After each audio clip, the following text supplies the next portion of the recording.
दोस्तों, हर नौजवान युवक का यह सपना होता है कि वह अपनी अलग पहचान बनाए। पहचान उसकी योग्यता पर बनी हो, वो कुछ ऐसा कर दिखाए जी, पर उसे गर्व हो। कुछ ऐसा ही सोचना था। एक व्यापारी के बेटे का यह कहानी है। जापान के एक व्यापारी की, जो शहर का सबसे अमीर व्यक्ति था। उसके पास सब कुछ था। उसके पास किसी चीज की कोई कमी नहीं थी, केवल अपने बेटे से परेशान था। एक दिन वह व्यापारी अपने बेटे से कहता है, बेटा, तू मेरे साथ व्यापार में हाथ क्यों नहीं बढ़ते? तुम्हें व्यापार के तौर तरीके सीख लेने चाहिए, क्योंकि भविष्य में तुम्हें यही तो करना है। यदि तुम व्यापार में हाथ नहीं बढ़ाओगे तो फिर क्या करोगे? वह नौजवान युवक अपने पिता से कुछ नहीं कहता, क्योंकि उसका व्यापार में बिल्कुल भी मन नहीं लगता था। वह दिन भर मार्शल आर्ट की किताबें पढ़ना, और जब भी कोई समुराई शहर में आता तो वह पूरा समय इसके पीछे पीछे घूमता। राहत एक बार पूरे परिवार के सदस्यों मिलकर उसे समझने की कोशिश की। वे खाने लगे। बेटा, तुम्हारे पास इतना बड़ा व्यापार है, फिर भी तुम अपने पिता का हाथ क्यों नहीं बढ़ाना चाहते? यदि तुम अपना व्यापार नहीं देखोगे तो फिर कौन देखेगा? इस पर वह नौजवान युवक जवाब देते हुए कहता है, मैं खुद के दम पर कुछ बनना चाहता हूँ। मैं चाहता हूँ कि मेरी एक अलग पहचान हो, लोग मुझे जान, और इसलिए मैं इस देश का सर्वश्रेष्ठ धनुर्धर बनना चाहता हूँ। उसे युवक की यह बात सुनकर उसे व्यापारी को बहुत क्रोध आया, लेकिन फिर भी उसने अपने क्रोध पर काबू पाया। कुछ देर सोच विचार करने के बाद उसे व्यापारी ने अपने बेटे से कहा, बेटा, अगर तुम यही करना चाहते हो तो ठीक है, मैं अगले 3 साल का समय तुम्हें देता हूँ। यह सुन वह नौजवान युवक बहुत खुश हुआ। तभी आगे भाव व्यापारी कहता है, लेकिन मेरी एक शर्त है। इस पर वह नौजवान युवक कहता है, क्या शर्त है? आपके पिताजी? उसके पिताजी अपने बेटे से कहते हैं, देखो, मैं तुम्हें अगले 3 साल का समय तो दे रहा हूं, लेकिन तुम्हें हर साल मुझे यह बताना होगा कि तुम क्या कर रहे हो और तुमने उसमें कितनी उन्नति कर ली है। यदि तुम मुझे अपने काम से संतुष्ट कर पे तब तो ठीक है, वरना तुम्हें मेरे साथ मेरे व्यापार में हाथ बढ़ाना होगा। नौजवान युवक काफी सोच विचार कर अपने पिता से कहता है, ठीक है पिताजी, मुझे आपकी शर्त मंजूर है। उसके ठीक 2 दिन बाद वह नौजवान युवक अपने पिता की आज्ञा लेकर धनुर्विद्या सीखने के लिए घर से निकाल पड़ता है, और वह कई दोनों की यात्रा करके गुरु के पास पहुंचता है। वह गुरु जापान में धनुर्विद्या और युद्ध कल सीखने के लिए प्रसिद्ध थे। उनकी ख्याति दूर दूर तक फैली हुई थी, लेकिन वह बहुत कम लोगों को अपना शिष्य बनाते थे। वह नौजवान युवक उन गुरु के पास पहुंचकर उन्हें प्रणाम करता है और कहता है गुरुवार, मैंने आपके बड़े में बहुत सुना है, और इसीलिए मैं बहुत दूर से यात्रा करके आपके पास आया। मैं आपसे धनुर्विद्या सीखना चाहता हूँ। मैं धनुर्विद्या में बेहतर होना चाहता हूँ। फिर जवान युवक सारी बातें कहता जा रहा था, लेकिन इस पर गुरुवार कुछ भी जवाब नहीं दे रहे थे। और जब कुछ देर तक उन गुरुवार ने जवाब नहीं दिया तो इस पर उसे नौजवान युवक ने अपने घर पर बीती सारी बातें उन गुरु को बता दी। उसने यह बता दिया कि किस तरह से उसके पिता ने उसके सामने शर्त रखी है कि यदि वह अपने जीवन में सफल ना हो पाया, उसने अपने जीवन में पहन कर पाया जो वह करना चाहता है, तो उसे उनका व्यापार आगे बढ़ाना होगा। आगे वह नौजवान युवक उन गुरुवार से कहता है गुरुवार, मैं आपसे वादा करता हूं, मैं पूरी कर्तव्य निष्ठा के साथ धनुर्विद्या सीखो, और मैं आपका समय बर्बाद नहीं करूंगा, इसलिए कृपया करके मुझे अपना शिष्य बना लीजिए। तभी उसे गुरु ने उसे युवक की तरफ ध्यान से देखा। उन्होंने देखा कि वह अपने साथ काफी सामान भी लेकर आया था, और उसके साथ उसके 2 सहायक भी आए हुए थे। तभी उन गुरु ने कहा, सबसे पहले यदि तुम धनुर्विद्या सीखना चाहते हो तो तुम्हें इन चीजों को छोड़ना होगा, इन चीजों का त्याग करना होगा, इसलिए इन कीमती स्थानों को वापस अपने घर भेज दो। उसे नौजवान युवक ने गुरु की आज्ञा का पालन पूर्ण किया। उसने सर सामान अपने सहायकों के हाथों वापस घर की ओर भेज दिया। आगे गुरुवार उसे नौजवान युवक से कहते हैं, देखो, यदि तुम धनुर्विद्या सीखना चाहते हो तो तुम्हें 2 शर्तें माननी होगी है। इस पर वह नौजवान युवक कहता है, गुरुवार, आप जैसा भी कहें, मैं सब करने के लिए तैयार हूं, लेकिन मुझे अपना शिष्य बना लीजिए। तभी गुरुवार उसे युवक को पहले शर्त बताते हुए कहते हैं, तुम्हें यहाँ पर सामान्य लोगों की तरह ही अपना जीवन बिताना होगा और सारे कार्य तुम्हें खुद ही करने होंगे। इस पर नौजवान युवक कहता है, जी गुरुवार, जैसा आप कहानी आगे। गुरुवार उसे नौजवान युवक को दूसरी शर्त बताते हुए कहते हैं, यदि एक बार तुम्हें धनुर्विद्या की शिक्षा को ग्रहण करना शुरू कर दिया तो तुम्हें उसे पूरा करना ही होगा। तुम इस बीच उसे छोड़कर नहीं जा सकते। इस पर वह नौजवान युवक कहता है, ठीक है, आप जैसा कहें, मुझे सब मंजूर है। उन गुरुवार ने उसे नौजवान को अपना शिष्य बना लिया, लेकिन वह नौजवान यह नहीं जानता था कि उनके सीखने का तरीका बहुत अलग था। एक दिन उन गुरुवार ने उसे नौजवान युवक को अपने पास बुलाया और खाने लगे। बेटा, जैसे तुम उठाते बैठ, चलते फिरते हो, जैसे तुम सांस लेते हो, वैसे ही तुम निशाना भी लगाते हो। इसलिए सबसे पहले तुम्हें सचेत होना होगा। तुम्हें जानना होगा कि तुम क्या कर रहे हो, तुम किस अवस्था में हो। तुम्हें जागरूक होने की आवश्यकता है। इसलिए आज से ही सचेत होकर सारे काम करना शुरू कर दो, और ऐसा तब तक करो जब तक यह तुम्हारा स्वभाव ना बन जाए।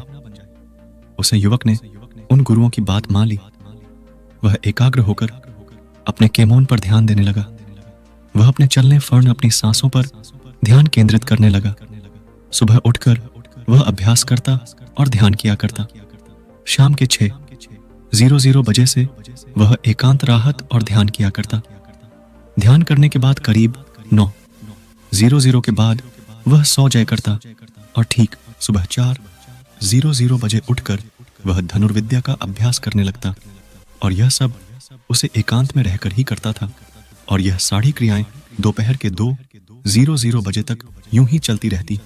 और इस समय के दौरान ऐन तो कहानी जाना और ना ही किसी से मिलन, यहाँ तक कि उसे युवक को किसी से बात करने की भी कोई अनुमति नहीं थी। और बच्चे हुए कर घंटे, अर्थात दोपहर को 2:00 बजे से शाम को 6:00 बजे तक वह बाकी सभी शिष्यों के साथ मिलकर आश्रम की देखरेख करता। और वह नौजवान युवक भी अब तक पूरा मां लगाकर सीखने की कोशिश कर रहा था। लेकिन जैसे जैसे समय बिताता जा रहा था, उसे नौजवान युवक का जोश ठंडा पड़ रहा था। अब उसके लिए उसे आश्रम में एक एक पाल बिताना बहुत मुश्किल हो रहा था। अब उसे नौजवान युवक ने अपने गुरु की बटन को अनदेखा करना शुरू कर दिया था। वह उन सभी नियमों को तोड़कर अपने सभी गुरु भाइयों के साथ मिलकर गप्पे लड़ने लगा था। वह उन्हें अपने व्यापार की बातें बताता, उसके पास क्या कुछ है। और उसे नौजवान युवक को इतना अमीर प्रकार कई लोग उसके मित्र भी बन चुके थे, क्योंकि वह सोचते थे कि यह तो अमीर व्यापारी का बेटा है, कभी ना कभी तो भविष्य में कोई फायदा हमें अवश्य मिलेगा।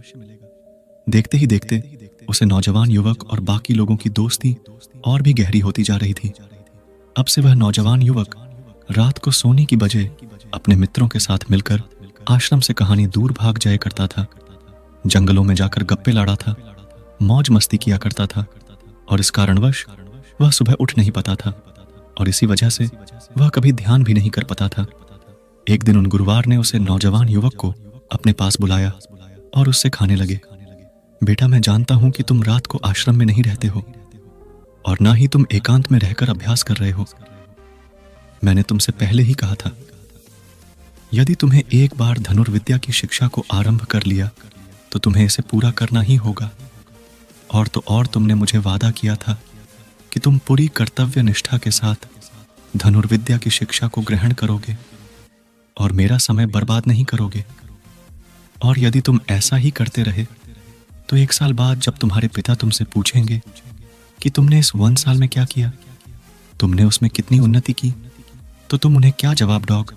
उसे वक्त उन्हें क्या मुंह दिखाओगे? इस पर वह नौजवान युवक कहता है गुरुवार, आप सत्य कहते हैं। जब मैंने शुरू किया था तो मेरे अंदर उत्साह था, मेरे अंदर धनुर्विद्या सीखने की जिज्ञासा थी। लेकिन तब मैं यह नहीं जानता था कि मुझे अकेले रहकर अभ्यास करना होगा। एकांत रहकर मैं थक चुका हूं और यह मुझे बहुत कठिन लगता है। मेरा एक एक पाल जैसे मुझे काटने को दौड़ता है। जब भी मैं ध्यान करने बैठता हूं तो मेरा मां यहां वहां भगत राहत है और मैं ध्यान नहीं कर पाता, और इसी कारण मेरी चिंता और भी बढ़ जाती है। मुझे समझ नहीं आता कि यदि मैं ध्यान नहीं कर पाऊंगा तो मैं अपने अभ्यास को पूरा कैसे कर पाऊंगा। और साथ ही जब मैं एकांत में राहत हूं तब भी मेरे माँ में तरह तरह के विचार चलते रहते हैं। मैं इसे पीछा छुड़ाना चाहता हूँ, लेकिन मैं इसे पीछा छुड़ा नहीं पाता। इस पर गुरुवार मुस्कुराने लगे और उसे युवक से कहते हैं, बेटा जी, अकेलेपन से तुम भागने का प्रयास कर रहे हो। इस अकेलेपन में बहुत ताकत होती है, इसे तुम्हें समझना चाहिए। किंतु फिर भी यदि तुम इस अभ्यास को बीच में छोड़कर जाना चाहते हो तो मैं तुम्हें नहीं रोकूंगा। तुम जा सकते हो, लेकिन जान से पहले मेरी बस एक बात मान लो। इस पर नौजवान युवक कहता है, ठीक है, बताइए आप क्या चाहते हैं। तभी गुरुवार कहते हैं, बेटा यहां से 1 दिन की दूरी पर एक बहुत ही बड़ा पहाड़ है। तुम्हें वहां पर पूरा दिन बिताना है और सुबह तुम्हें वहां पर एक बाज नजर आएगा। उसे बाज की हरकतों पर तुम्हें ध्यान देना है। ध्यान रखना, उसका तुम्हें शिकार नहीं करना, बल्कि उसकी हरकतों पर तुम्हें ध्यान देना है। वह क्या कर रहा है, क्यों कर रहा है, उसे ध्यान से देखना है। उसकी हर एक हरकत को तुम्हें समझना है। और जब तुम अगले दिन वापस लौट कर आओगे तो मैं तुमसे केवल एक सवाल करूंगा। यदि तुमने उसे सवाल का सही जवाब मुझे दे दिया तो मैं तुम्हें जान से बिल्कुल भी नहीं रोकूंगा। उसे नौजवान ने काफी कुछ सोच विचार किया और उसके बाद वह गुरु की बात मान जाता है। बहू ने प्रणाम करके उसे पहाड़ की चोटी की ओर चल पड़ता है। देखते ही देखते वह 1 दिन का सफर तय करके उसे पहाड़ की चोटी पर पहुंच गया और उसने पूरी रात वहीं पर बीते और अगली सुबह होने से पहले ही वह उसे बस को ढूंढने लगा। वह जब यहां वहां देख रहा था तभी उसकी नजर उसे पहाड़ की चोटी पर पड़ी। उसने देखा कि एक सुनहरा बस चट्टान की चोटी पर बैठा हुआ है और पहाड़ के नीचे घाटियों की ओर ध्यानपूर्वक देख रहा है। वह नौजवान युवक उसे बस को देखकर झुक गया और छुपकर उसकी सारी हरकतों पर नजर रखने लगा। उसे नौजवान युवक ने देखा कि कुछ चरवाहे अपनी भेद बकरियां को उसे घाटी में चराने के लेकर आए हैं और तभी उसे युवक की नजर उसे पर पड़ी जो एकदम शांत बैठा हुआ था। लेकिन तभी अचानक उसने उड़ान भारी और नीचे की और घोटा लगाते हुए वह चरवाहों के पास पहुंच। जब तक चरवाहों की नजर उसे बस पर पड़ती तब तक उसने उन भेड़ बकरियां में से एक बकरी के बच्चे को अपने पंजों में दबोचा और उसे ले उड़ा। जब तक चरवाहे कुछ समझ पाते तब तक शिकार हो चुका था। वे नौजवान युवक यह देखकर बहुत हैरान रह गया। यह समझ चुका था कि आखिर गुरु ने उसे इस चोटी पर क्यों भेजो है। वहां से वापस अपने गुरु के पास लौटा और उसने वहां पर बीती हुई सारी कहानी उन गुरुवार को बता दी। तभी गुरुवार उसे युवक से कहते हैं, अच्छा तो तुम मुझे यह बताओ कि तुमने वहां पर क्या सीखा। तभी वह नौजवान युवक कहता है, गुरुवार बाज बहुत ही चालाक है। काफी देर तक तो यूं ही भी शांत रहा, लेकिन जैसे ही उसे अपना शिकार नजर आया उसने शिकार तय किया और एक उड़ान भारी और उड़ान के साथ वह अपने शिकार को ले उड़ा। इससे हमें यह समझना को मिलता है कि वह बाज बहुत ही चतुर और बहुत ताकतवर भी है और साथ ही साथ वह बहुत तेज भी है। इस पर गुरुवार हंसते हुए कहते हैं, बेटा उसे बात को तुमने आज देखा है, लेकिन यदि उसे तुमने करीब 2 महीने पहले देखा होता तो तुम उसे पर यकीन नहीं कर पाते। ऐसे बाज केवल पहाड़ी इलाकों में ही पे जाते हैं और इन बड़ों की उम्र करीबन 80 होती है। लेकिन जब इनकी आधी उम्र अर्थात जब इनकी 40 साल की उम्र पूरी हो जाती है तो यह शिकार नहीं कर पाते। उससे एक महत्वपूर्ण निर्णय लेना पड़ता है, क्योंकि इस अवस्था में उसके शरीर के तीनों महत्वपूर्ण अंग बेसर होने लगता है। पहले पंजे जो कि लंबे और लचीले हो जाते हैं और शिकार पर पकड़ बनाने में कमजोर होने लगता है। दूसरा कोंच जो कि आगे की और मर जाती है और भजन निगलने में मुश्किलें होने लगती हैं। तीसरा पंख जो भारी हो जाते हैं और साइन से चिपकने कारण पूरे खुला नहीं पाते हैं। ये उसके उड़ान सीमित कर देते हैं। भजन ढूंढना, भजन पकड़ना और भजन खाना तीनों काम करना मुश्किल हो जाते हैं। उसके पास 2 ही रास्ते बचते हैं, या तो शरीर छोड़ दें या फिर खुद में बदलाव करें। इनका शरीर मृत्यु की ओर बढ़ाने लगता है, लेकिन इनकी विशेषता तो यही है कि यह बाज अपनी मृत्यु को स्वीकार नहीं करते। जहां पहले रास्ता सरल और तुरंत समाधान देने वाले हैं, वहीं दूसरा अत्यंत पीड़ा और लंबा बस पीड़ा चेह है और खुद में बदलाव करता है। वह धीरे धीरे उड़ान भरकर किसी जगह पर जा पहुंचने हैं जहां बहुत शांति होती है और वहां अपना घोंसला बनाता है। फिर वहां पर जाकर वह सबसे पहले अपनी कमजोरी अर्थात अपनी उसे मुड़ी हुई चोट को पत्थर पर मार मार कर उसे तोड़ देते हैं। अपनी कोंच तोड़ने से ज्यादा पीड़ादायक कुछ भी नहीं पक्षी के लिए।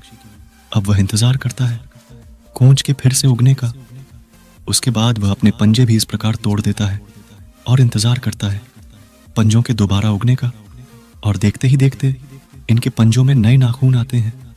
नई सोच और पंजे आने के बाद वह अपने भारी पंखों को एक एक कर नोच कर निकलता है और प्रतीक्षा करता है पंखों का फिर से उगने का। और इस क्रिया में पूरे 3 महीने लगता है और 3 महीना के अंदर इन पंजों का एक नया पुनर्जन्म होता है। और तब उसे मिलती है वही भाव और ऊंची उड़ान, पहले जैसी नहीं। इस पुनर्जन्म के बाद वह 30 साल और जीता है ऊर्जा, सम्मान और गरिमा के साथ। आगे गुरुवार इस नौजवान युवक से कहते हैं, तुम उसे बाज की तारीफ कर रहे हो जो अकेले रहना पसंद करता है, शांत रहना पसंद करता है, जो पूरे 3 महीने एकांत में रहकर तपस्या करता है, अपने आप को शिकार के लायक बनाता है, तब जाकर वह कहानी शिकार करने योग्य बन पाता है।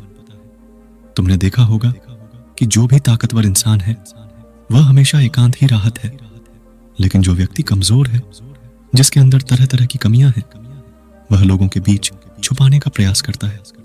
आगे गुरुवार उसे नौजवान युग से कहते हैं, मेरी बात ध्यानपूर्वक सुनो। यदि तुम अपने जीवन में सफल होना चाहते हो, अपनी पहचान बनाना चाहते हो, तो सबसे पहले दिशाहीन से दृढ़ निश्चय वाले बने।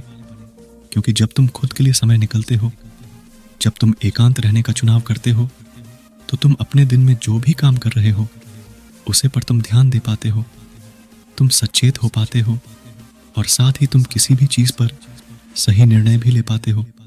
और एकांत आपको हमेशा कुछ ना कुछ नया सीखना ही राहत है। आगे गुरुवार उसे युवक को दूसरी बात बताते हुए कहते हैं, आज जो मौका तुम्हारे पास है वह मौका तुम्हें दोबारा नहीं मिलेगा। इसीलिए इस मौके की कीमत को समझो, क्योंकि तुम्हें एकांत खुद को बनाने के लिए मिला है। तो अपने जीवन में देखो, उसे समझो और उन कमियों को दूर करो। तुम तो बड़े शहर से हो और तुमने यह भी देखा होगा कि शहर के लोग अपना पालन पोषण करने के लिए दिन रात मेहनत करते रहते हैं।